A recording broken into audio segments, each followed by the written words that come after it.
Hello, good people of YouTube, Mountbatten here, and today we are going over the patch notes for update 10.8. Now, we aren't going to be going over every minute detail this time. I'm just going to be hitting some of the bigger parts of this patch and some of the pretty newsworthy parts, which is probably why most of you are here by the title of this video, and we'll start out with that point right away. So, Soviet CVs are coming in early access in update 10.8. However, unlike the early access event from 9.9, which is the US battleship split, which is where we started with this method of getting early access to new tech lines, which is the random bundles, the Soviet CVs will not be in random bundles for early access, which is pretty freaking big, because these random bundles have been the source of much contention between wargaming and the player base. Ever since they started, the way they work is you have to pay 1,000 doubloons to get one bundle, and you can see what's coming next in the bundle list. Now, with the American battleships, I believe it went up to like 50 or 60 bundles, which means that sure, you can get lucky and get the new ship on the second or third bundle and only wind up paying about 2,000 to 3,000 doubloons for an early access ship. And the ships they put in these random bundles are normally the higher tier ones, like the tier 9. So for the American battleship event, it was the Minnesota. For the German DD split, it was the Felix Schultz. For the Dutch cruisers, it was the Johan de Witt, which is probably one of the more famous ones for forcing players to go pretty much all the way to get the Tier 9 tech line ship.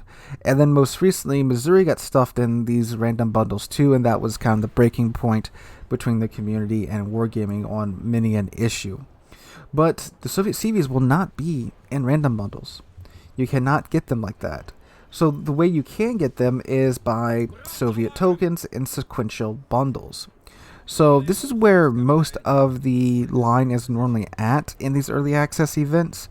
For example, with the Dutch cruisers, the tier 5 to the tier 8 were in these sequential bundles, which you could get by just completing missions, opening containers, getting your daily login rewards. They would throw you some of these Dutch cruiser tokens in there.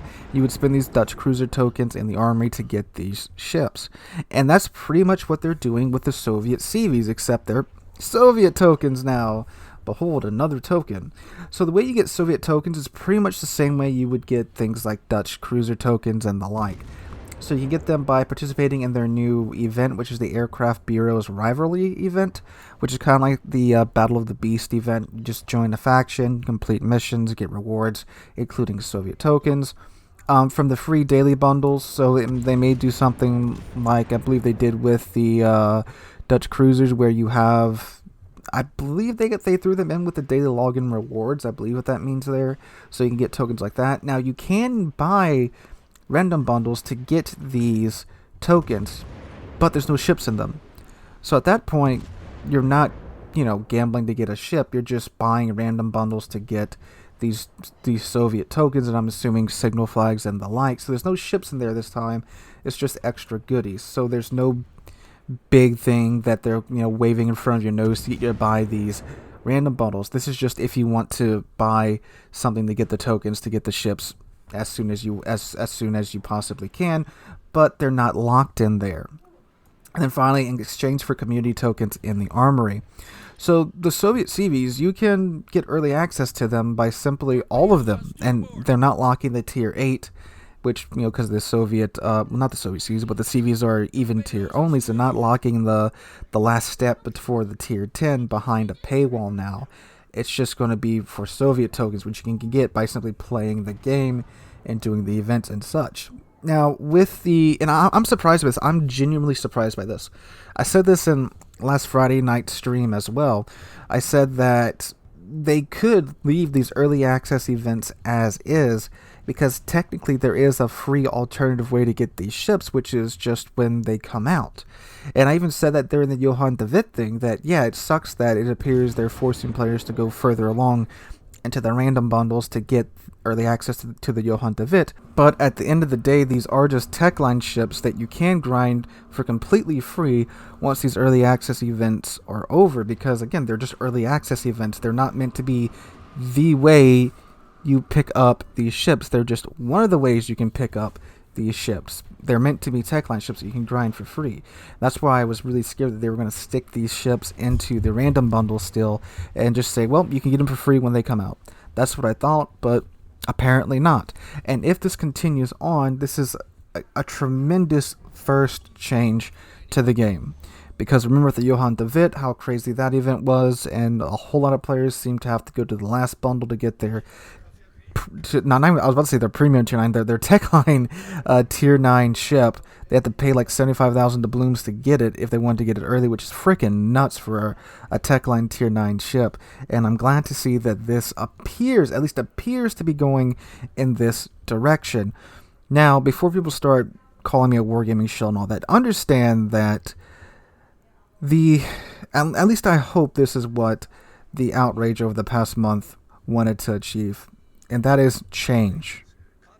Not the destruction of the game, not the destruction of the company that makes the game, but change. Change to the game that would change it for good.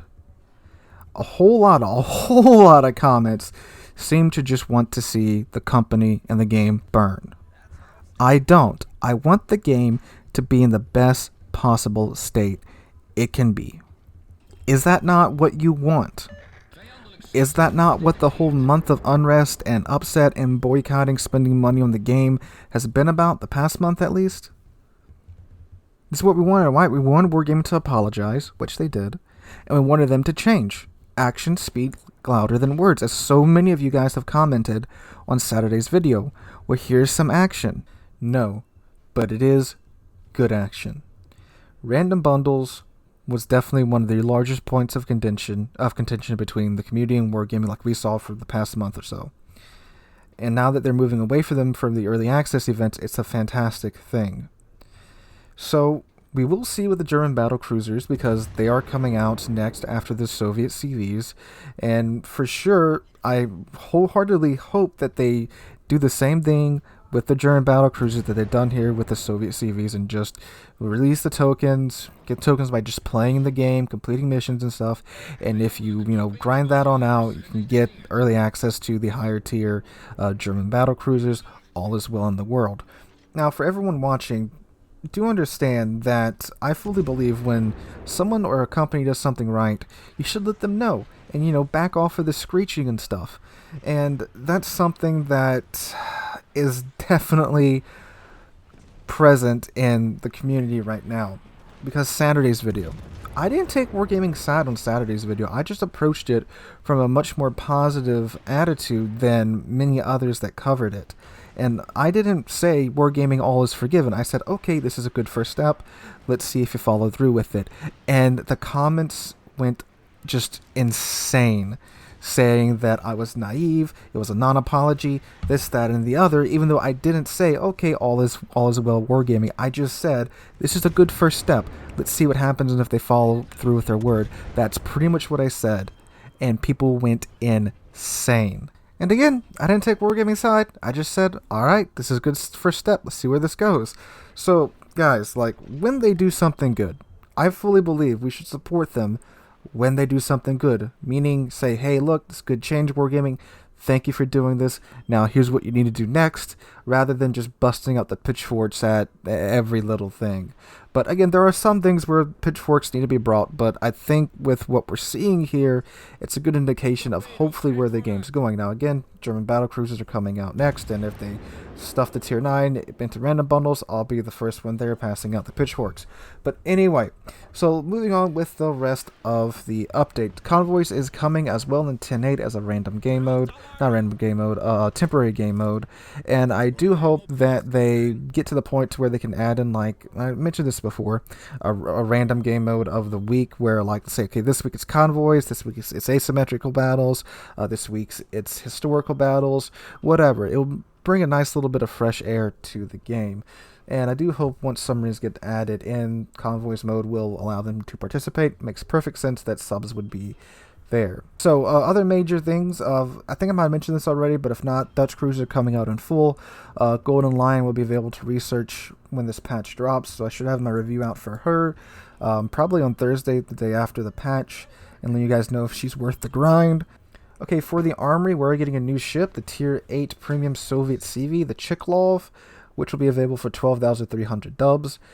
She does not have rocket planes. Instead of having rocket planes, she has normal dive bombers and skip bombers and torpedo bombers. So, they also say she has good concealment, which will be interesting. So, you can potentially park her a little bit closer to the battle and get a much better turnaround time on her planes, because do remember the Soviet planes are quite slow, so we'll see how that works out. There were a couple of bug changes. They did fix the curving the torpedo bug that we've had for quite some time now, and they did explain in the apology that I went over on Saturday that it was a game logic issue, which is coding, and you can't rush coding, because if you rush coding, you'll wind up with Cyberpunk 2077. Anyone who's around for the release week of that game knows what that means, and I certainly don't want that in World of Warships. But it's good that that's finally been changed. Another change is that the FDR got nerfed a little bit, and those nerfs that we went over about a week or so ago. The damage on her bombs got reduced to 10,600. The pin on the bombs got reduced to 64 millimeters, and the fire chance got dropped down to 60%. And her torpedoes got nerfed a little bit there too. They have a little bit longer of an arming range. The arming range of her torpedoes is now 545 meters, and the spread got increased by 5%. And they did say that in update 10.10, there are further adjustments coming to the FDR as well. So that's the major changes and additions to the game from the patch notes. There are a couple other things, like I do believe the Transformer Part 2 collab is starting too. But if you want to check that out, please follow the link in the description down below to the article. You can also get a free day of premium time somewhere in this article as well, so make sure you pick that up as well. Hope you're all having a wonderful Tuesday. If you enjoyed the video, make sure to drop a like and subscribe to the channel. We're on our way to 30,000 subs. We just passed 28,600 a few days ago, and I cannot thank you guys enough for that. Hope you're having a wonderful Tuesday. Hope to catch you guys in the next one.